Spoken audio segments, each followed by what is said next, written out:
இயேசு கிறிஸ்துவின் பரிசுத்த நாமத்தில் உங்களை அன்போடு வாழ்த்துகின்றேன். கிறிஸ்துவுக்குள் பிரியமான என் அன்புக்குரிய தேவஜனமே, பெண்மாறி பெய்யும் காலத்தில் லவோதிக்கேயருக்கு அளிக்கப்பெற்ற தூதினால் எச்சரிப்பு அடைந்த தெய்வ மக்கள் மூன்றாம் தூதனின் தூதை பெரும் வல்லமையுடனே அறிவிப்பதற்கு ஆயத்தமடைவார்கள். தங்கள் ஆவிக்குரிய தரித்திரத்தை குறித்து உணர்வடையாத லவோதிக்கேயர் கிறிஸ்துவாகிய உண்மையுடைய சாட்சியை பின்பற்றுவதற்கு மனம் இல்லாததால் அசைக்கப் பெறுவார்கள்.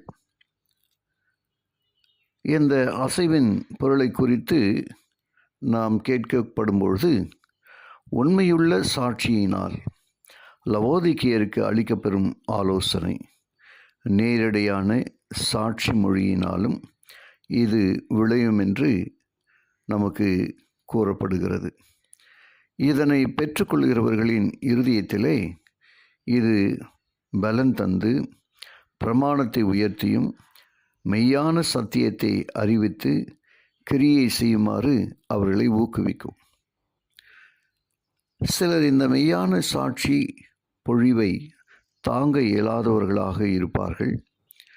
அவர்கள் அதற்கு விரோதமாக எழும்புவார்கள். இது தேவ ஜனத்தின் மத்தியில் அசைவை உண்டு பண்ணும். உண்மையுள்ள சாட்சியின் வார்த்தைகளில் பாதி வார்த்தைகளுக்கும் அதிகமானவை கவனிக்க பெறாது ஒழிந்தது.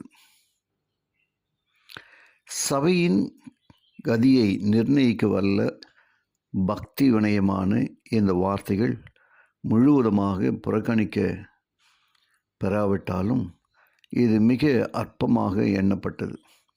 இந்த சாட்சி மொழி ஆழ்ந்த மனஸ்தாபத்தை தோற்றுவிக்கும் கிரியை நடப்பிக்கும். அதனை மெய்யாக அங்கீகரிப்பவர் கீழ்ப்படிந்து சுத்திகரிக்கப் பெறுவர்.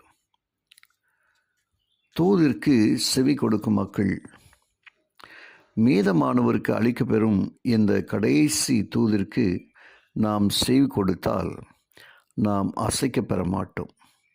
ஞாயிற்றுக்கிழமை ஆசரிப்பை வலியுறுத்தும் தேச சட்டம் அமல் செய்யப்படும் பொழுது பெரிய பரீட்சையில் நாம் வெற்றி பெற்று பின்மாரியையும் பெற்று பலத்த சத்தம் கேட்கும் பொழுது தூதை பெரும் வல்லமையுடனே அறிவிப்போம். உண்மையுள்ளவர்களாக இருக்கும் மீதமானவர் உண்மையுள்ள சாட்சியாக கிறிஸ்துவின் ஆலோசனையை பின்பற்றுவார்கள்.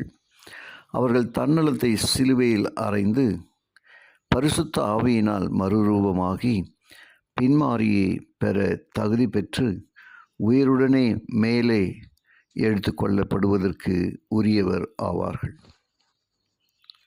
அன்புக்குரிய தேவ பிள்ளைகளை, ஆண்டோடைய இந்த எச்சரிப்பின் வாசகங்கள் நம்மை ஒவ்வொரு நாளாய் சுத்திகரித்து அவரோடு கூட நாம் அவருடைய சிங்காசனத்தில் பங்கு பெறுவதற்கு நம்மை வழி நடத்தும்.